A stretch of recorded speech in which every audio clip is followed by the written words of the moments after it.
Hey everyone. Wow, that sounded so good in my headphones. I hope you're all good and you had a lovely sunny bank holiday. I'd like to welcome you to the Yorkshire Sound Women's Level Up in Audio seminar series. I'm Jess. I'm really pleased to be back again hosting the 6th event with our guest Olivia Louvel. So this event series features musical artists and audio professionals presenting and sharing their projects, their ideas, their experiences. Just a few things to note before we start. If you could just refrain from taking any screenshots or recordings.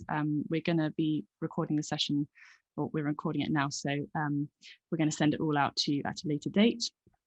If you wish to remain anonymous in the call, that's absolutely fine. Just have your camera off. That's totally cool. We do like seeing your faces though, if you do want to put your camera on. And lastly, I just remind everyone to go on mute whilst the talk is on.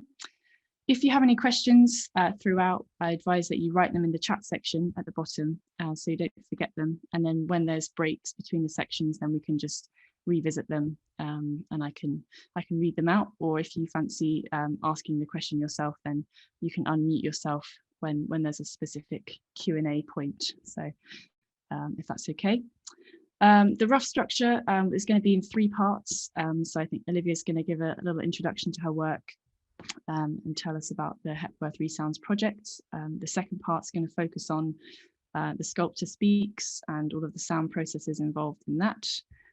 The third part is going to explore the archives, digital preservation and the concept of resounding. She's giving a little nod, so I'm thinking that's what we're going to do. Great. Just a bit of background on Olivia before we dive into the talk. Olivia is a French-British sound artist and composer.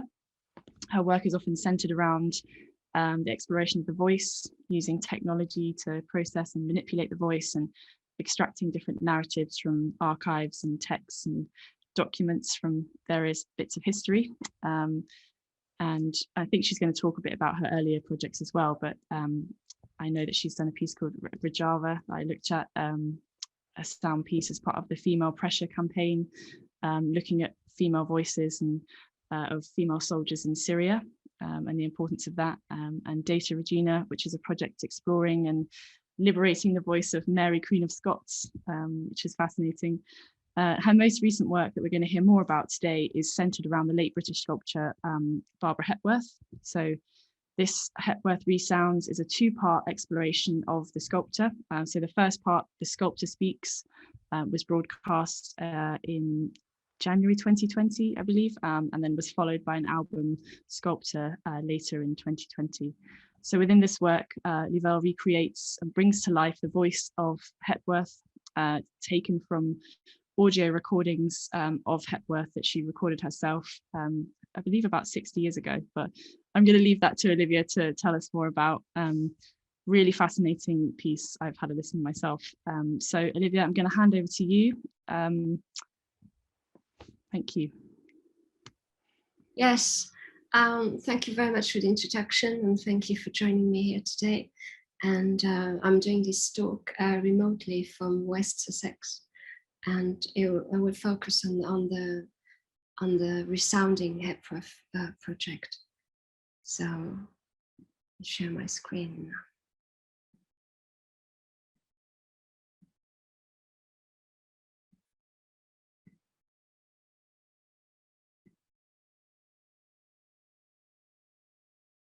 So I'd like to start with this quote by Barbara Hepworth, which is, I like to have a lot of material lying about the studio for a long time, even for years, so that I feel intimate with each piece. Because I totally relate with this idea of spending quite some time with the material, and every project I do takes me ages. And this project actually started in 2016. And I don't want to part with what I'm doing. So the process is almost more important than the arrival point. Yes, I'm a composer and I'm an artist, sound artist, and I work with voice, computer music, and digital narrative. And I often work at the border of documentation and creation because I like to start projects often from text. often texts written by women, like Louise Brooks' autobiography, or Mary Queen of Scots' poetry, and of course Barbara Hepworth. Also can work from found text from the internet as a starting point. So I'm just going to run through a couple of projects I've developed. Data Regina was on Mary Queen of Scots, who was a poet, and she was actually one of the most read women of her time. And it's a fact that is not largely appreciated today. So I used some of her sonnets and essays to build the project. And I was inspired by her life, her battles, 19 years of captivity. And the 16th century, it's a fascinating time where you have two queens ruling on a single island at the same time. And it's an extremely male-dominated society. So I produced an online platform, dataregina.com, and it features a curated text and a UK map. This is a stylized map of the United Kingdom, and it shows some of the key locations, captivity locations, battles, and she was constantly transferred from one place to another. And along the platform, I released an album also, and this project was funded by the Arts Council. And the sound installation is The Whole Inside, which is a generative sound mural exploring a socio-political agenda of the violent misogyny of the incels, which is the involuntary celibates community. We've heard quite a lot about them in the news for their violence and their misogyny. And so the work is based on a graphically violent text sourced from the forum. And so the installation is for 9 visiting speakers and data projection. And the speakers run with 2 amps. And for that, I designed a pure data patch. So that's the signal path.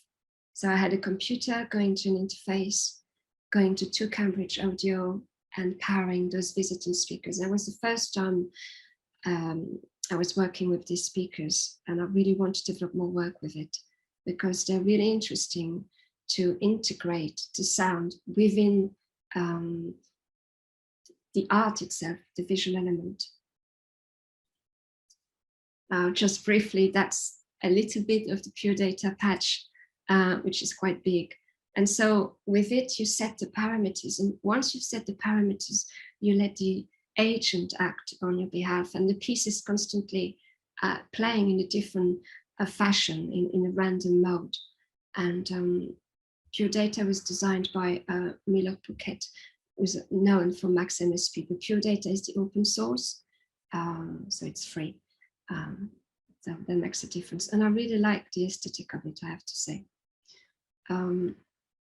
So this is a close-up of the installation, and it's been selected this year in the Aesthetica Art Prize long list, and it's featured in the Aesthetica Art Prize anthology, Future Now, which is really lovely to be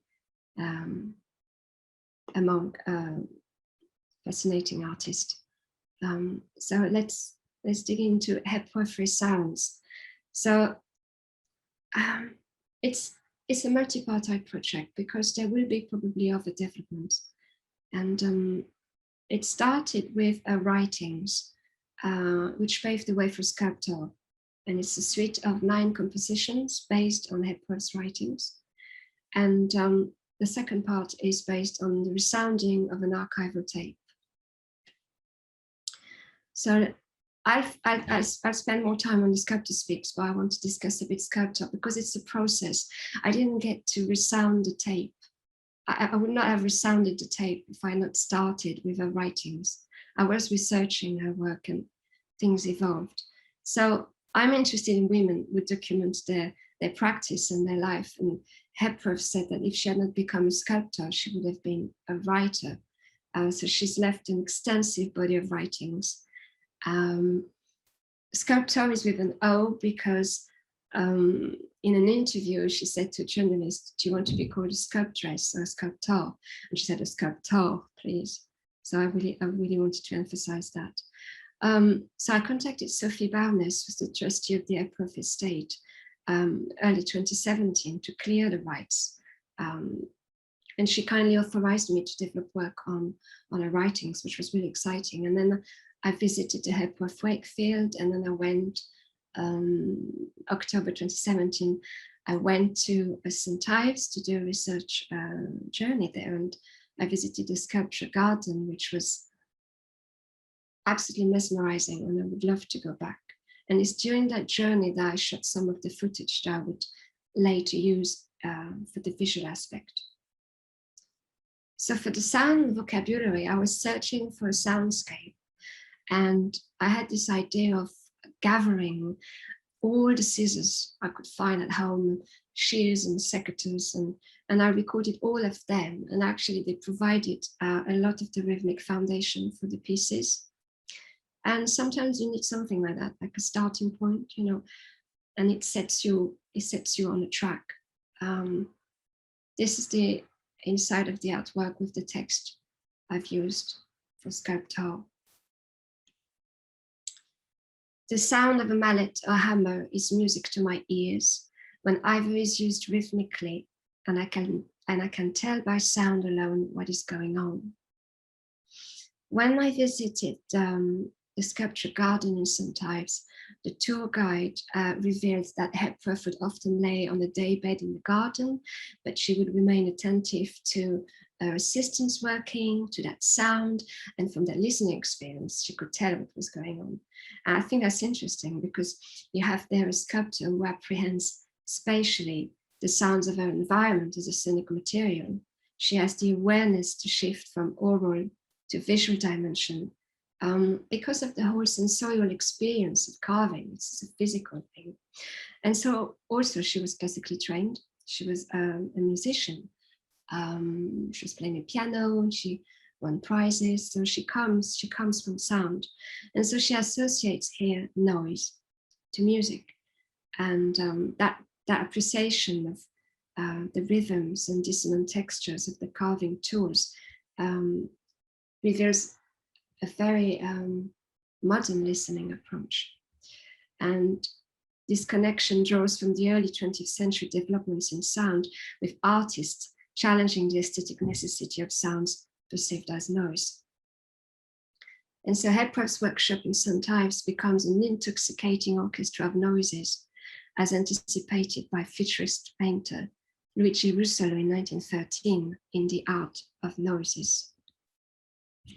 I'm going to play an excerpt of the first track I started back in November 2016, and it's made on field recording at the Metal and Art Workshop at the University of Brighton, and it's called Studio.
So another track which is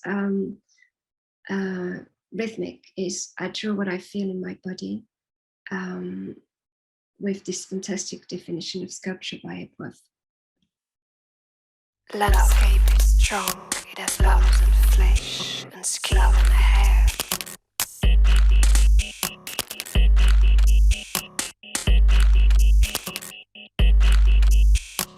Love. Landscape is strong, it has bones and flesh and skin and hair. It has age and history and principle behind its evolution.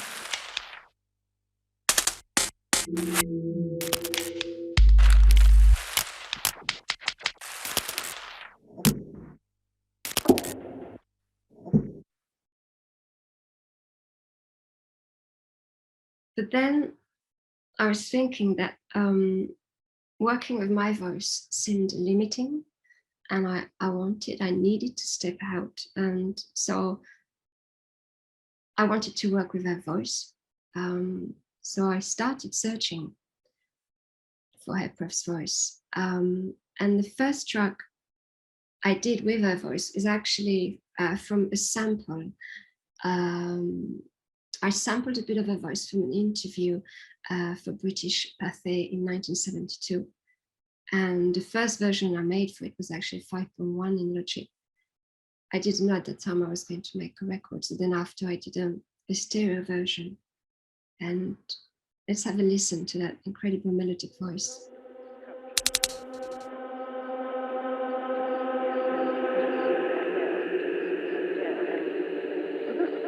I think every sculpture must be touched. Well, it's part of the way you make it. And it's our first sensibility is the sense of feeling. The very first one we have when we're born. I think every person looking at a sculpture should use his own body. You can't look at sculpture if you're going to stand stiff as a ramrod and stare at it. With a sculpture, you must walk around it, bend towards it, touch it, walk away from it. You must walk around it, bend towards it, touch it, walk away from it. You must.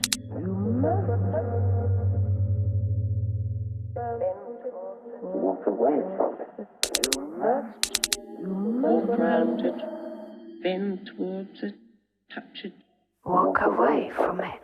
You must walk around it, bend towards it, touch it, walk away from it.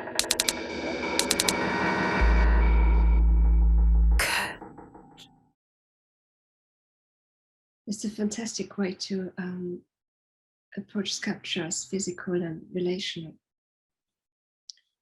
So then I found the tape and I produced The Sculptor Speaks, which is a resounding of a 1961 tape. And it was recorded by Barbara Hepworth herself in a workshop in St. Ives. And I found out about the existence of it by searching the British Library database. And when I saw The Sculptor Speaks in the listing, I was like, oh, that seems really exciting. And what I did is that I requested access and I booked a listening session and heard it for the first time at the British Library in an allocated audio booth. And so the tape's initial purpose was actually for a pre-recorded talk with slides for the British Council. And so it's just her voice. And so I designed a new sound environment, applying sculpture principles to the entirety of the 32-minute tape. And the first version was a stereo mix for broadcast and Resonance Extra, and it was transmitted on the 10th of January last year, coinciding with a date of birth. And the second version is a 35-minute audiovisual piece, drawing from her singular relationship to the landscape of Cornwall, published last July. So all of that in the midst of COVID lockdown.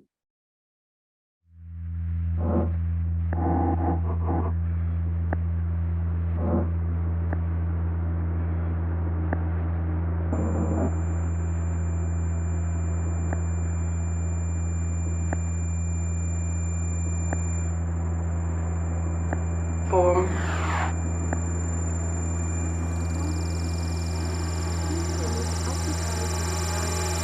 And at the same time, fully formed as a stone form, or wood form, or marble form in my mind. I am basically and primarily a carver, and the properties of stone and wood and marble have obsessed me all my life. This feeling for material and conviction about truth to material is not, in my case, a matter of just letting material inspire me. On the contrary, the completed image occupies my mind first, fully formed as a stone form, or wood form, or marble form in my mind before I start sculpture.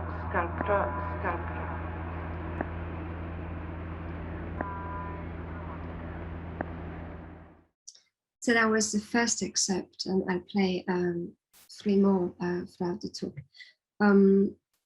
Yeah, I've tried to make Hepworth sing in a way, use the musicality of the voice and compose around it.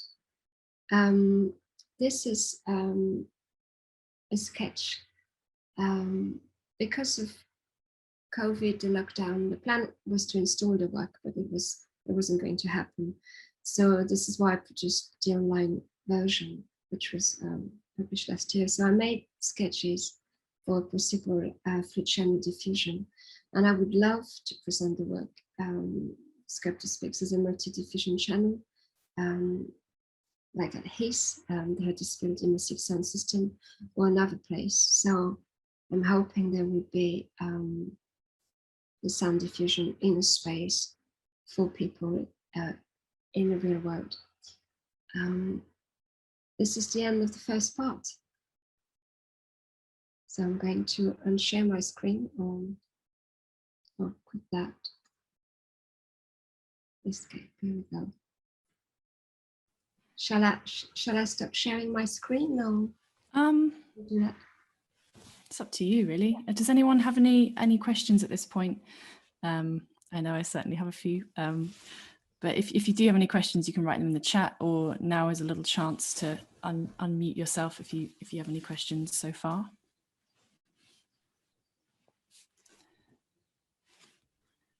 If not, oh, Joe, is that one? Yeah, I've got a question. Great.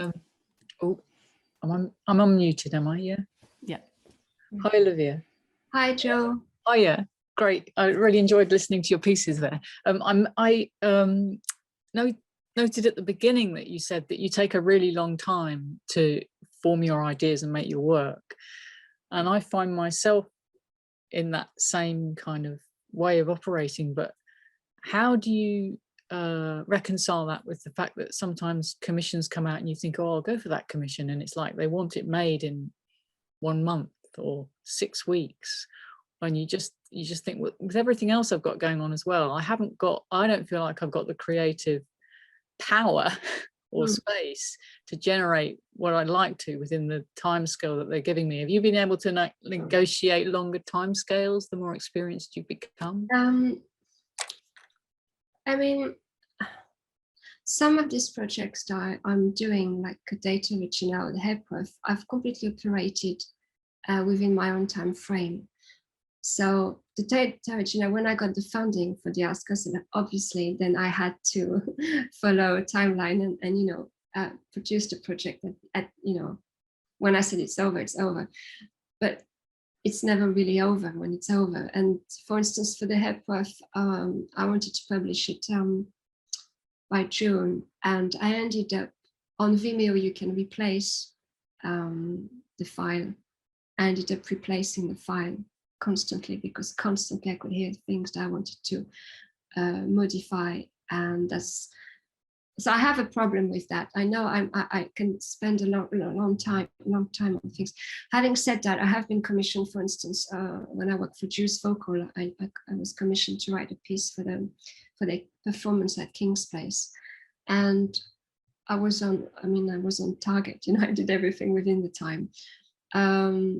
but they gave me quite a long time. I mean, I knew the project was going to happen. As soon as I knew, I started. That's the way I am often. I don't wait. I'm never kind of last minute person. As soon as something is on the go, I start sketching ideas, because I know that I'm slow in the process, and I don't want to rush it in a way, because then it's not right. So it is tricky. Yes. Yeah, it's not enjoyable either if you're having to rush it, is it? It's just stressful. Exactly. What's best is to make work, which then have to find a space. Then the dynamic is different. You're really creating work, and this festival is interested, this gallery is interested. Then it's a different dynamic. You are in control of your time, but it's not always possible. Yeah. Thank you. Thanks. Thanks for the question, Jo. Starting it off. We've got a question from Rosie. I'm just going to read it out. She says, hi, Olivia. The work is fantastic. I'd like to ask a couple of questions. So first question, was it easy to liaise with the British Library on using the tape for the piece? Yes, I can say briefly, but actually I'm going to come back on that later. Yes, but basically I had the authorization from Sophie Bowness, the trustee of the Hepworth estate, who authorized. So she provided a letter for the British Library to give me the digitized file. Obviously I never got the real tape, because the real tape was only one, and they're not going to let you touch it. You have to fill out a form. You pay a small administrative fee, and then it took a few months to obtain it. So yes, it was fairly straightforward. Yeah. Great. And there's another question, but I think you're probably going to touch on this in the next section. It's about the sculptural principles to making the audio piece. Yeah. But I do believe you're going to talk about that. Yes. Yeah, I'm actually going to talk about it now. I'm going to go more into audio sculpture. The sculptural principles is the idea that voice is a material, stone is a material, and so I use different kind of carving tools. They are digital tools, and I carve the voice with the tools, and I'm making a parallel with sculpture, because voice has shifted from musical. It has become a material now. Digital artists embrace the voice on that level. So this is the parallel I've tried to explore with this project. Yeah, but I'm going to talk a bit more about it in part 2. So shall I go into part? Maybe this is a good moment to move on. Yeah, to part 2. So yeah, okay. So shall we go to part 2? Okay.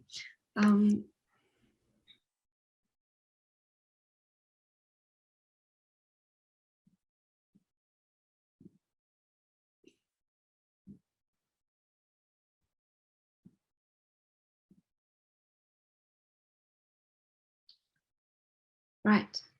So that's a list of the equipment I've used for the sound.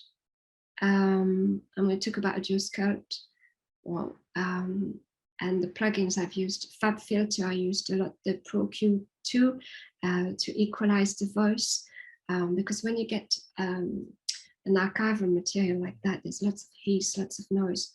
You don't want to remove the noise. It's part of the material itself, but the voice in general can be really painful in the mid frequencies, and so I had to equalize it, and I do use a lot the Fab Filter. So the noise and so the frequency voice become pleasant in a way. Pleasant's not the right word. Try to find the word, but yeah. And the GRM Tools Evolution is a plugin I use to create spectral vocal entities, and I will demonstrate a little bit of that. So to come back on this idea of the sculptural principles, my practice is built upon the long-standing exploration of the voice, sung or spoken, and its manipulation through digital technology. And And I can make a parallel with manipulating the voice and manipulating clay, manipulating. And so the idea was to appropriate this notion of direct carving to sound, to expose the material itself, and often resulting in the abstract. So introduced by sculptor Constantin Brancusi at the beginning of the 20th century and adopted by Barbara Hepworth, direct carving is an approach where the actual process of carving suggests the final form. The carved sculpture is no longer based on a preconceived model, but is leading to simple forms, exposing the raw material itself and resulting often in the abstract. And the emphasis is on manipulating the material and revealing the work of art within. So revealing the work of art within the tape whilst manipulating it. So it becomes organically produced from the tape, from the voice, instead of adding a background of sound, I just say sinful, something that is not connected to this organic material, which is manipulated. I'm going to play an excerpt there, and then you'll hear some of the high-pitched sounds. They are generated from her voice.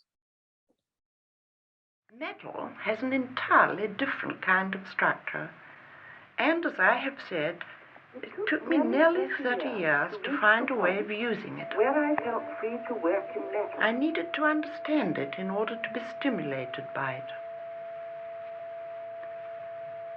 I came to enjoy its very exciting properties experimenting with sheet metal. I bent and twisted the sheets under tension until I found out the nature of its construction and forced it to express what I wanted by its nature and not against its nature. I worked entirely by instinct, cutting, shaping, and rubbing the metal into what I wanted until the final moment of bending and twisting the whole thing. Either it worked or all was lost. There was no possible retreat. Or all was lost.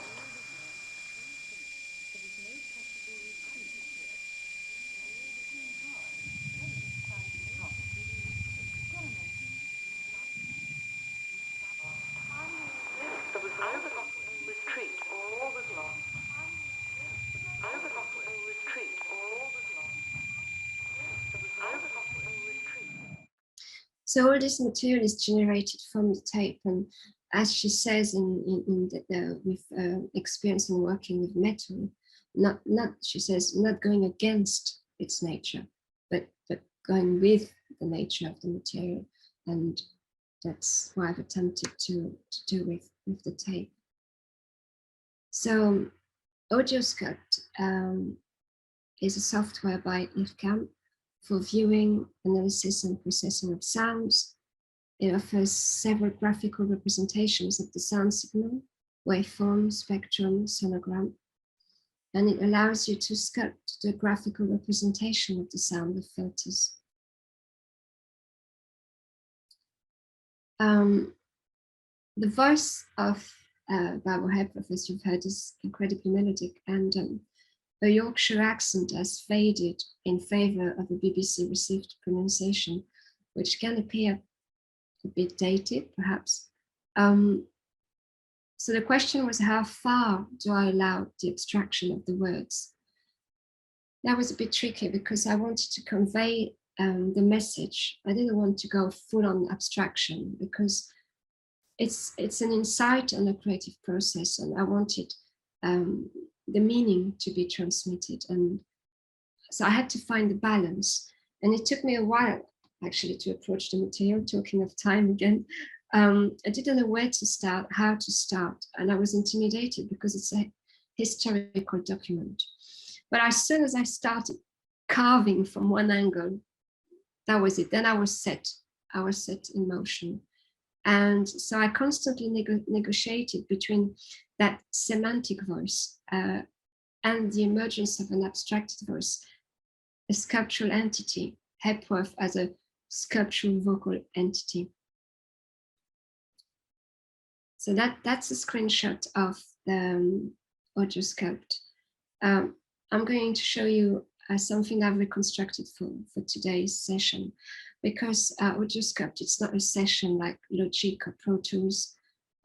These are treatments. Once you've done the treatment, applied the treatment and exported the audio, you don't keep them. You don't keep it. So let me escape that, and let me look at that. Yeah. So audio sculpt, you have different analysis, and then you have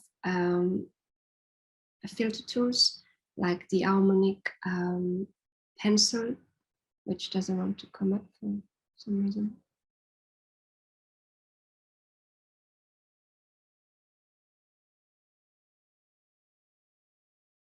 No, maybe it's frozen.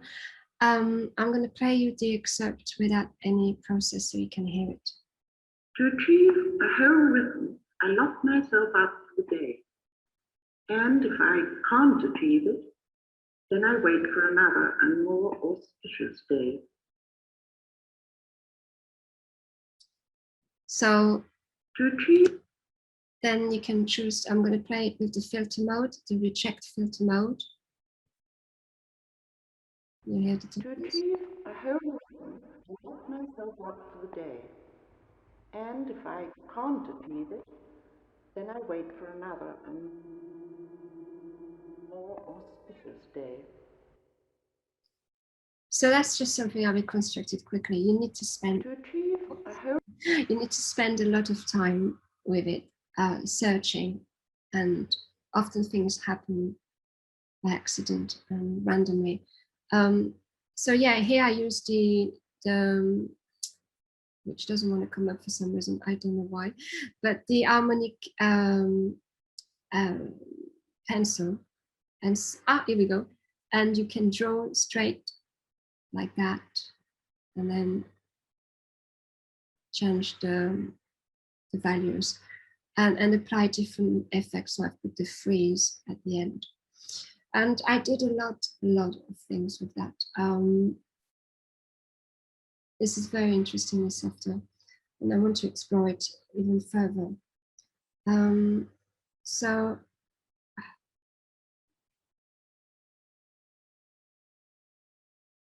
let's go back into the, so that's audio sculpt by Irkam.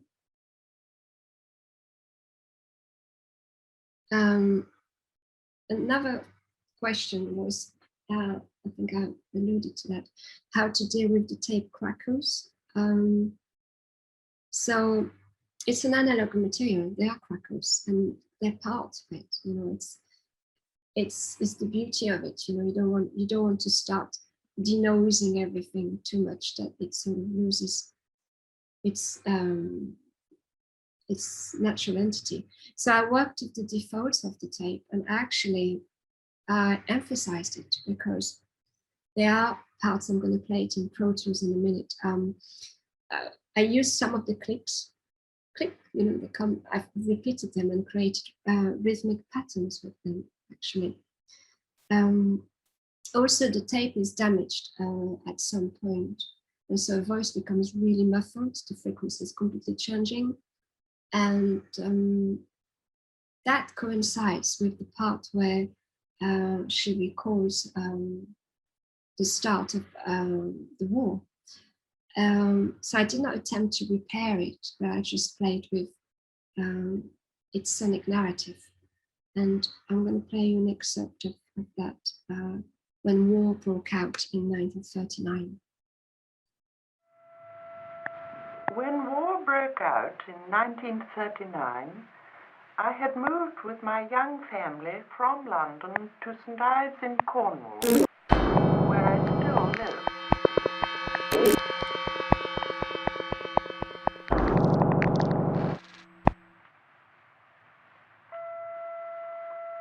The grandeur of the horizon and the strong pagan landscape of Cornwall gave me a more strongly developed preoccupation with the formal rhythm which would convey my response to this environment. Cornwall as a landscape, as a landscape, as a landscape. The forms of these sculptures are the forms of my thoughts, and also my bodily sensations being related to the universe, at a time when all life and freedom was threatened by the course of world war. So the process of resounding is at the center of attention, moving between preserving the archival material and touching it to manipulate it with digital tools. And so without disrupting the coherence, I'm navigating a thin line of authenticity to Hepworth, but also to myself, because I had to find my voice and my angle within this archival material. So it's always the question, how far do you go? Also working from just the spoken word, as a unique source, the tape appears too wordy at times. I know it's crazy to say that, but it does. It is a tape just of the voice. And so I created negative space by slightly extending the tape's duration. So it's 35 minutes now, instead of the original tape is 32 minutes. And I felt really conflicted to edit a small part out, but the tape had already been edited by Sir Alan Bowness, who was the former director of the Tate Gallery and a British art historian. And so it was already a transcription of a given reality. So it has now become a new sound object with a new resonance.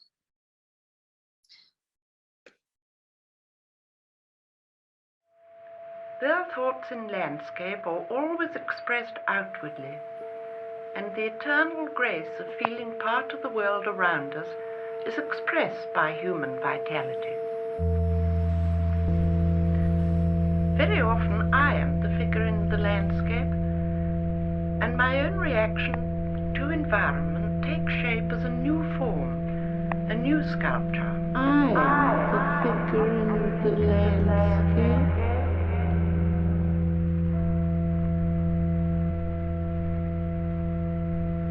A new sculpture. I am the figure in the landscape.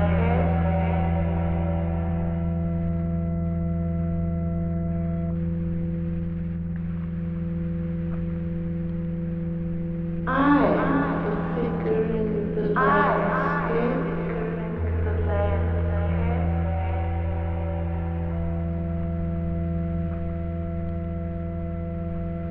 A new sculpture. I am the figure in the landscape.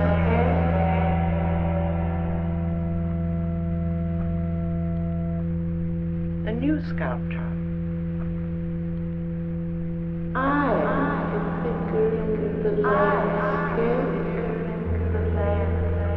This is really the concrete evidence of what I was feeling in a given situation. And I always hope that the chain of events is completed by the spectator, who, both visually and tactilely, is drawn to move round the carving or put out his hand to touch it. So this was an example of creating negative space by repeating this. I'm the figure in the landscape, I'm the figure in the landscape, a new sculpture. This is the kind of liberty I've taken at times. So the text is long, and luckily I found that it was printed in this in Writings and Conversations, Barbara Hepworth, edited by Sophie Bowness. Fantastic book. which gathers so much of Hepworth. And so I printed the text and I color-coded certain parts. And then so I would have it all on the floor. And so it was really helpful to zoom out and see exactly what I had. And by putting colors, I could see, for instance, the red would be some process I would be doing in audio sculpt. The blue would be more tonal elements. Black would probably be bass. And I would annotate things as I was going along. So I did several versions of this printing. It was really helpful because it's a lengthy material. And when you're editing a 32-minute tape, there are moments you don't know where you are, you know. I mean, the tape's text itself is constructed in 7 parts: meridian, environment, ideas, stone, wood, marble, and metal. And but it was very helpful to do that, to have an overview of the material. For the timeline, I worked with the digital audio workstation Pro Tools.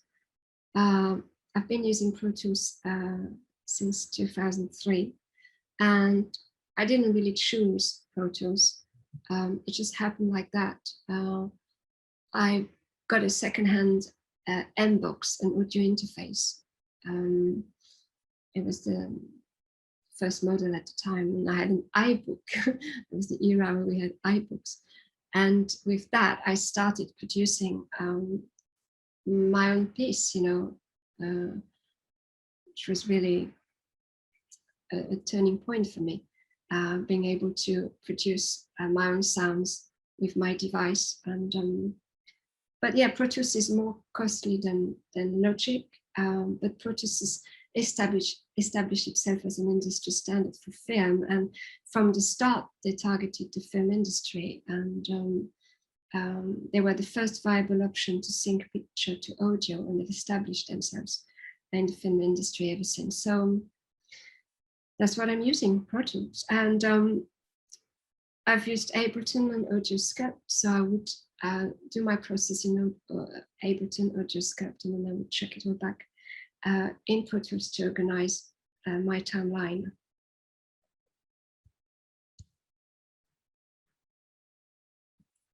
So just to show what Pro Tools look like, this is called Expand 36.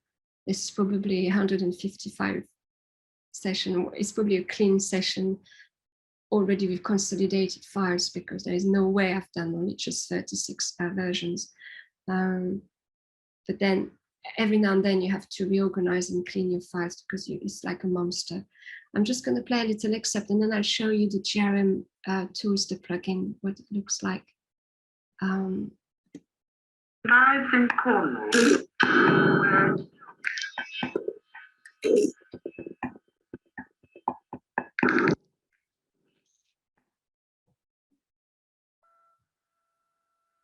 the grandeur of the horizon and the strong pagan landscape of Cornwall gave me a more strongly developed preoccupation with which would convey my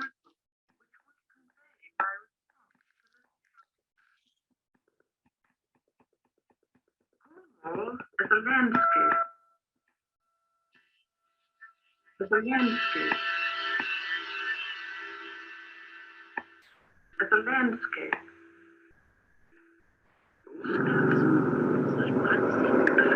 These encounters are the forms of my thoughts, and also my bodily sensations being related to the universe.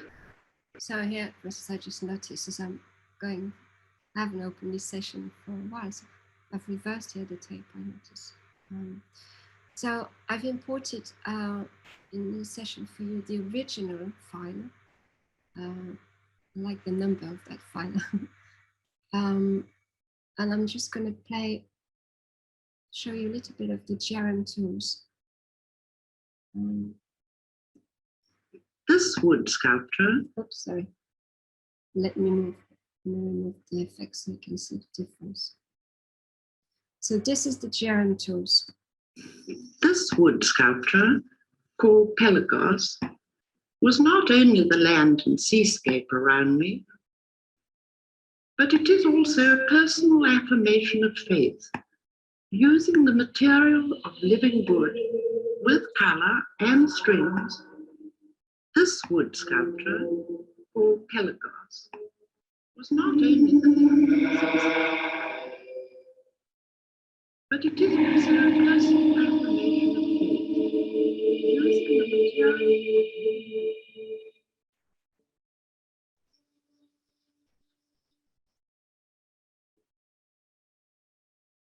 only the lamp sees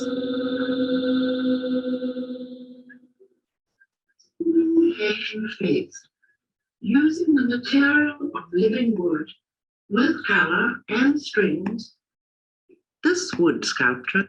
So that's the Jerem tools. Yeah.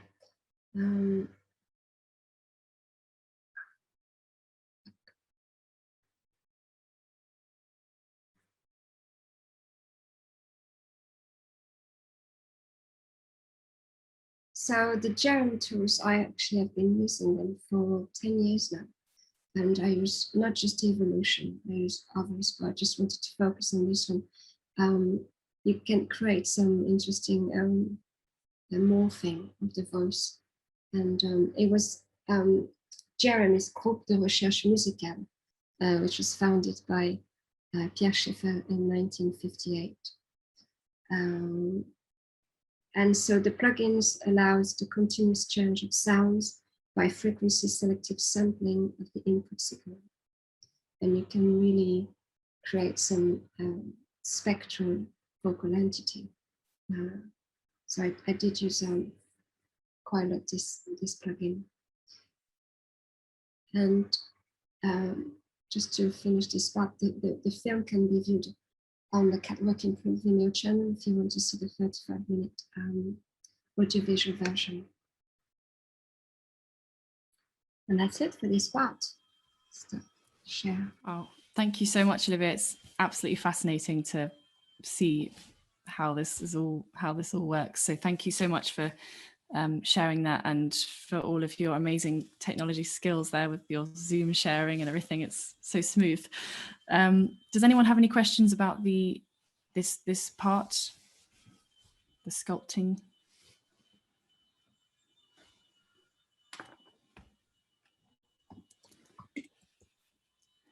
Ooh, we have a question from Joe. Is AudioSculpt free?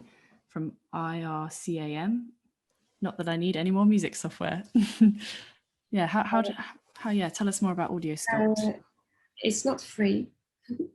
And there is another software which is open source called Spear, or Spare, I don't know how you pronounce. It's SPEAR.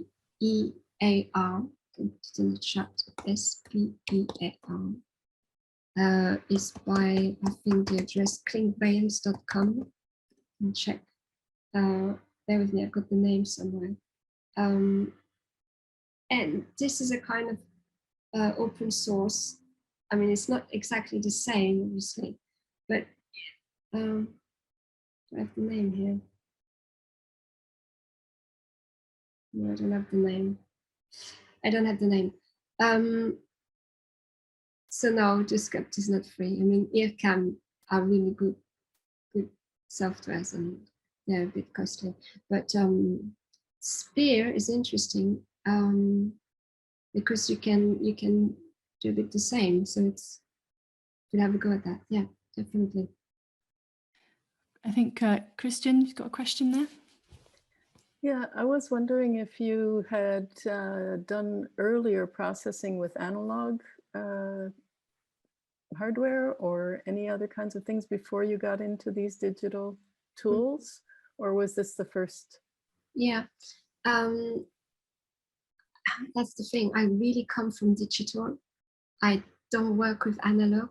I'd say the only analog thing I do is my voice, because my voice is, I could say maybe, but it's, no, I come really from the laptop era. This is really the way I work.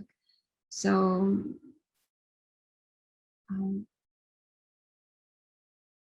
I mean, I did an experiment, which was to put Barbara Hepworth's voice with a transducer on a metal sheet. That was probably what you could say. It's quite analog. But no, it's all digital. And was it intuitive to learn this software processes of manipulating the voice? Yeah, I mean, yeah. It's like everything, you know, you just start, you know, I've been using Pro Tools for now 18 years, and I think Ableton, I started to use it in 2006. I think I was already using Ableton. So yeah, I'm looking at 15 years, but it's, you know, I don't consider myself as a tech person, and I don't know if it's because I'm a woman. I've always had an issue with that. I always think I don't know as much as I should, because I'm more interested in what I do, the art I create. So I'm not the sort of person that's going to spend hours on tutorials, and, you know, obviously when I want to learn something, I go and find the resources, and but it's never my concern is never the tech aspect. I don't know how to explain. I'm not thinking, I don't know everything about the tools I used, and that's fine, because I don't need to know everything about what I use. What I need to do is use it, come up with something, and then compose, put this element with that element. So I'm not in control of everything I do. I experiment with the tools. Obviously, over the years, I have learned a lot, and of course, I know how they work, how they operate, but the technique is really, it's not that important. I think it's what you do with it. And I think even when you don't know a new software and you experiment and you try things, as long as you record everything you do each time, then you can always come out from accidents. You know, if you know, I've used Pure Data. I've learned Pure Data a few years ago, and I was quite challenging. And you just need to record what you're doing, and then things happen, accidents happen. So. Thanks, great question. Got another question from Amy. Do you work start to end along the timeline, or in chunks as you feel inspired? So how does that process work? Yeah, probably in chunks, because I think it's such a big piece, that tape, that there were probably weeks where I just concentrate on one part and then we'd leave it to rest. As I said, the tape is already got a kind of structure, 7 parts. So when I started in Pro Tools, I respected the narrative of the tape. So I know this was Meridian, this is the part where she goes into metal, this is the part where she goes into environment. So I would probably work on a part and let it rest. That's often what I do, actually. I forget about what I'm doing. So I'm always working on different, when I work on a new project, which I'm developing now, new work, for instance, I have like 7, 8 tracks in progress. I focus on one, forget about the others, let it rest, and listen a month after with fresh ears. And, you know, because you can be very judgmental when it's immediately, you know, and sometimes when you let it rest with new ears, you think, oh, okay, it's not too bad, there was something. Whereas if you keep going on and on, you find everything rubbish, and it's counterproductive. So yeah. Great. And another question from Abby. Could you tell us a little bit about the process of placing the sculpted sounds within the stereo space? Did you visualize them as shapes before starting, or just experiment with the placement? Let me have a look at the question. For instance, to answer that question, for instance, at the beginning, I didn't play the beginning, so I had to choose excerpt. So the beginning for a long time was not what it is now. The beginning was just her voice starting, and I realized that wasn't right. So I thought, I'm going to fragment a voice at the beginning, which is something I decided not to do. I decided to respect, pretty much as you've seen the narrative of the tape, you know. But I thought at the beginning so when you hear the beginning now, it's like, so fragment of a voice that come, you know. And so in my head, I heard this as a kind of almost her moving into the workshop, like trying to come through, you know, behind almost a curtain, and then she eventually comes through, and then you can hear the beginning of a narrative. So sound is visual. You think sound in your head before, almost, you know. Sometimes I don't know what I want to compose, but I almost visualize it, or I have an idea. I don't know, it's completely abstract because it's difficult to transmit that, but it's not even tone sometimes, not even, I just have an idea of a texture. I can see where it can go, you know. So it's but then again, everything happens what happens once you do it. I'm a firm believer in, you just need to turn your computer on and you need to work, because things, those moments of, you know, illumination where you have, oh yes, it's going to come through the curtain and it's going to be, they don't happen all the time, you know. Most of the time you work and then suddenly, you know, after 3 hours, oh yeah, okay, I could go there, and it's, yeah. Thank you. So interesting. Shall we move on to the third part, and then we'll have some time at the end for any more questions. Yeah.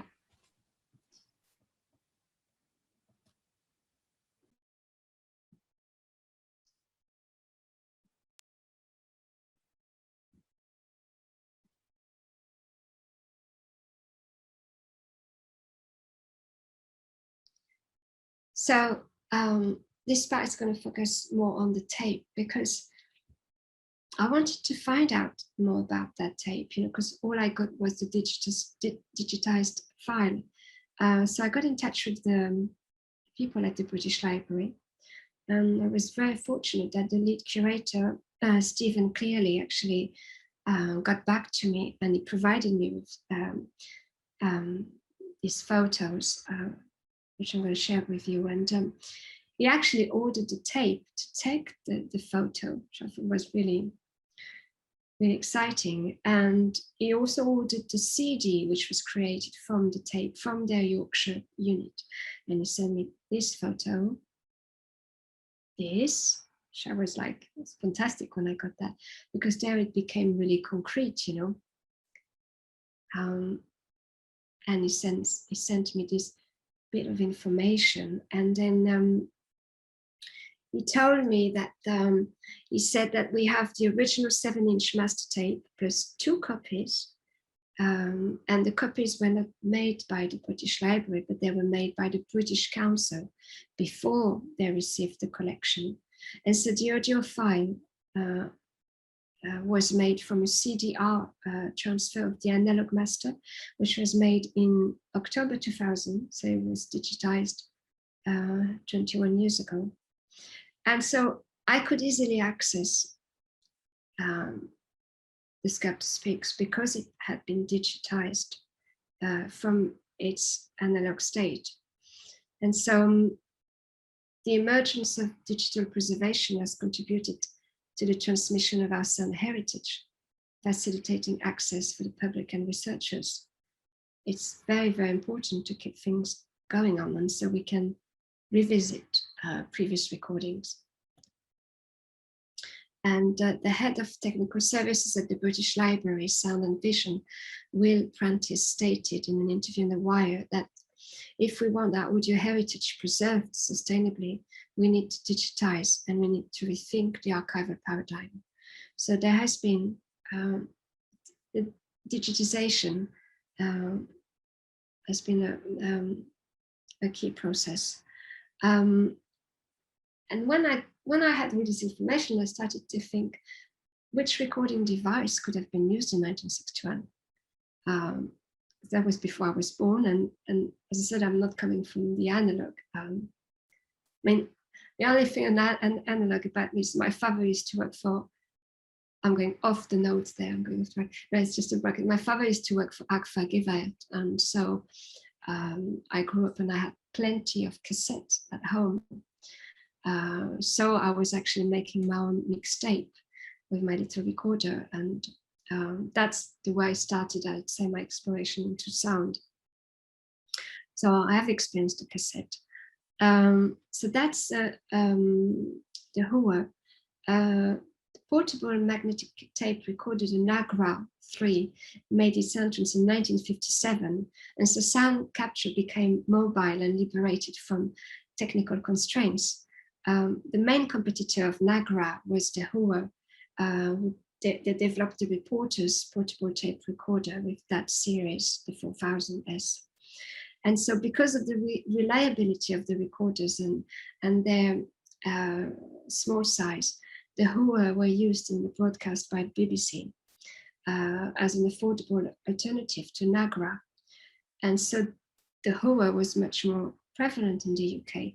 And that coincides also, I don't know if you've seen on the BBC iPlayer, there's a documentary on Barbara Hepworth, which was shot in 1961. So we can assume that she may have used that. And so with the emergence of this new portable technology, Barbara Hepworth can in 1961 capture from her own workshop her voice. And so the sculptor documents the creative process surrounded by sculptures on site, anticipating current sound practices with the ubiquitous home studio and all the facilities we have now. And so Hepworth, the sculptor, records and speaks as the artist documenter when knowledge is materialized in sound. So I'm sort of fondly picturing her in Trivan Studio, sat with a tape recorder and a pair of headphones. And because it's a setup I relate to as a digital sound artist, working in my own room. When I started, it was a room, now it's a studio up there in the loft. But so could she hear her voice through headphones whilst recording it out? On the original 1961 tape, we can hear the ambient sounds throughout her voice. So from the sound quality of the tape, I assume that she did record at different times as the frequency of her voice is fluctuating a lot. And so did she operate the recording device herself? We can speculate that she did it herself. I think you've seen the whole word, seems fairly straightforward. You just press play. Even if the recording device was set up first by a technician to insert the tape. But I really enjoyed thinking about that, because suddenly it became concrete. It's the artist in a workshop documenting a practice. And we can wonder if she was perhaps inhibited by the process, or if she found the recording experience stimulating. When we talk briefly about the visuals, these are some shots of sometimes the beach, which I made when I was there visiting.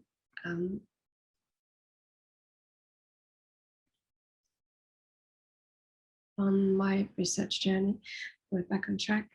This is the first maquette I made with those geometric forms here with washi tape.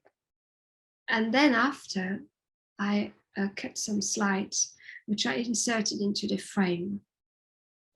And so I made 20 slides. And then here I worked with the superimposition of layers. I wanted to combine analog and digital projection. So the slides of geometric shapes were projected onto the seascape in motion, on the wall as a collage. And then I filmed the projected result. And then finally, the final stage, which is what you've been watching, is the seascape with this geometric line, which is being slowly drawn, completing a full cycle. And this was done with After Effects. And for this, I collaborated with Antoine Kendall. So about this idea of resounding, I didn't choose the word remix. I didn't choose the word reworking. I found the word resounding really relevant because the voice of Hepworth had been temporarily muted. It was shelved at the British Library or muted in a box somewhere, and it was waiting for a new carrier since it first sounded in 1961. And so to resound, the voice must have been first captured and stored in a physical container, held in public or personal archives, and wait for that moment of resound. Because in the age of technological reproducibility, since the recorder itself is an archiving machine, every recording is an archival object, which can potentially resound anew in space and time. Let's say it's even more the case now with all the sound and audiovisual we are creating with our hands-on portable devices. All this data are potentially the archives of the future. So this digital manipulation with the digital tools operates a change status to the original object, and Nicolas Bourriaud has championed such practice under the term of post-production. And he observes that since the early 90s, an ever-increasing number of artworks have been created on the basis of pre-existing works. More and more artists interpret, reproduce, re-exhibit, or use works made by others or available cultural products. So the whole original material in my resounding is being reworked, but the link to the original purpose is not dissimulated, and the archival original voice refers to itself. So the resounding is a transformative practice because it performs a relocation of audio signal in time and space. Hepworth's voice is sounding from one side, a workshop, to then resound into another one. Also, the tape lost its purpose in a way because once the original role, which was to accompany a pre-recorded talk, was served, the purpose was gone. And so by repurposing the archival material, the artists, the curators, they're not just releasing the voice physically into the air, but they are making the archival voice relevant for a new audience, re-evaluating the document and recontextualizing the work. In resounding the voice of such iconic figure, my purpose is to broaden our experience and understanding of Barbara Hepworth's legacy through an oral investigation, voice as sonic documentation.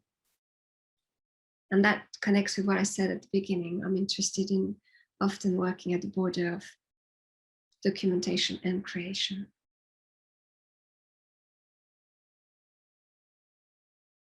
And so the practice of resounding deals simultaneously with the temporal and spatial transmission of audio signal and the transmission of cultural heritage and knowledge. And with Barbara Hepworth's tape resounded, we access a distinct dimension to sense a legacy, is the dimension of the oral. And this is it. I'm going to unshare and we can talk a little bit more. Thank you so much, Olivia. That was just incredible to hear you speak about so many different things in there. Fascinating. We're going to open up for some questions related to any of that. I don't know if anyone wants to jump in. I've got one, but I'm happy to open up the floor. Okay, I'm going to go. I was just wondering, Olivia, about the process, such a long process for you, but how it's been emotionally to, first of all, look into Barbara Hepworth and her work, and then have this kind of incredible moment of you sitting in the British Library listening to her voice, and then working really intricately just with her voice. And I wonder how that's been emotionally for you, how it was first hearing her voice, and then how maybe your relationship or your feelings about her have changed during the process.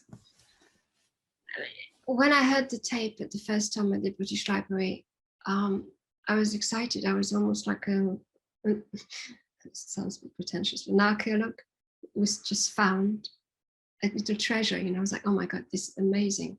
Because of my interest in working with voice, I had the voice of Hepworth, and so I was really nervous. I was wondering, is Sophie Bowness going to allow me to work with the tape? Because, you know, I contacted her at first with working the writings, and then I came back, can I work on the tape, you know, but no, she went with the idea. And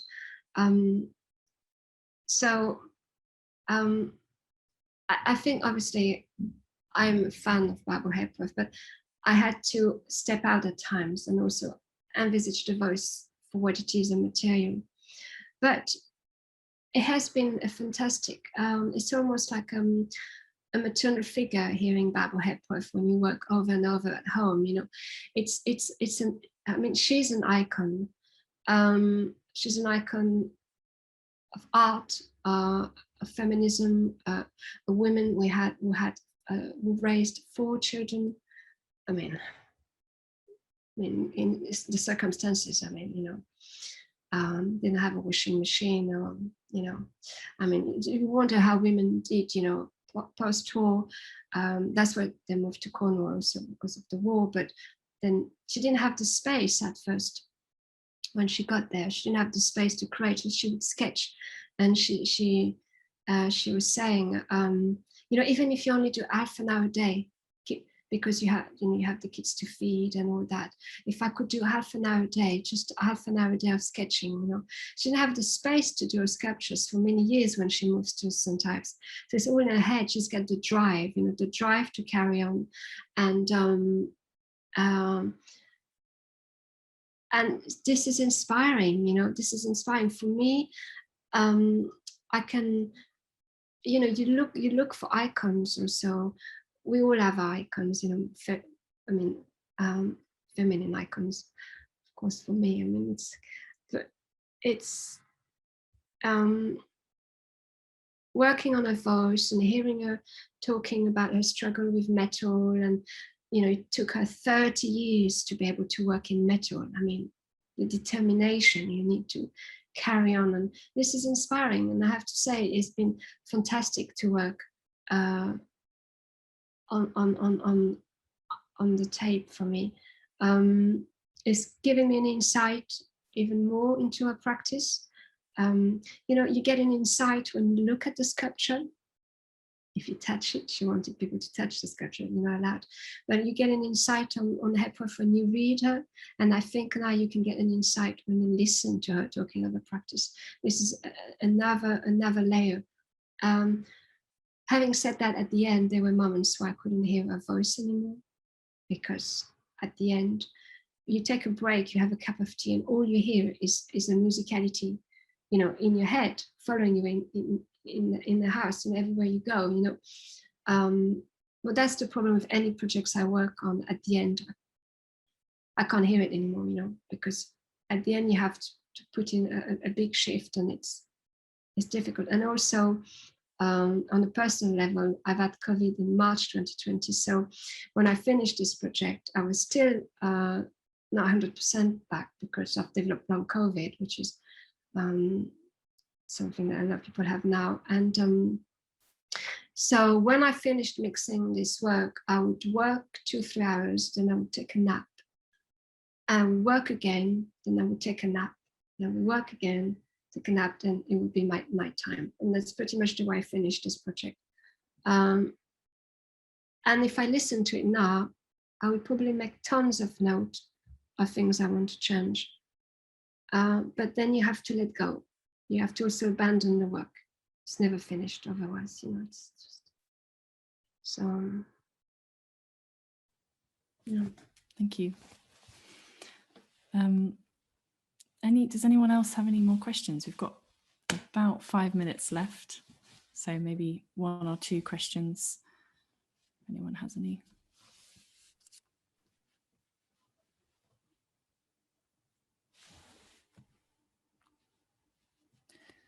Ooh, we have one from Amy. What is your next project? I can't say too much because I want to keep it under wrap. I'm just going to say briefly, I'm very fortunate. I've been awarded Develop Your Creative Practice grant from the Arts Council. Never give up, because I've been turned down twice for the Hepworth project by the Arts Council. So never give up, just keep applying. It's hard, just pick yourself up and keep applying. And I'm going to do some research in Lincolnshire. I'm actually organizing my expedition end of June, and I'm going to go along the coast, and it's going to be like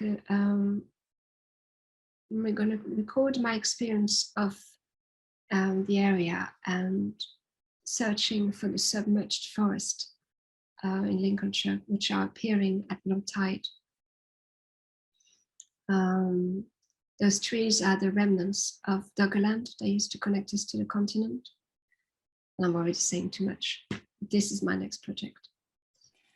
Wow, sounds fascinating. Very cool. How can we stay in touch, up to date? I know you've got a website, but yeah, I've got a website, and I'm using my Instagram quite often, post photos of work in progress. So I'm using Twitter. So. Great.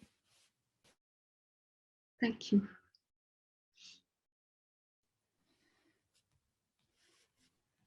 Okay, well, I think if anyone else has any questions, now is your final chance. But I think, Olivia, it's been an absolutely incredible talk. Thank you so much.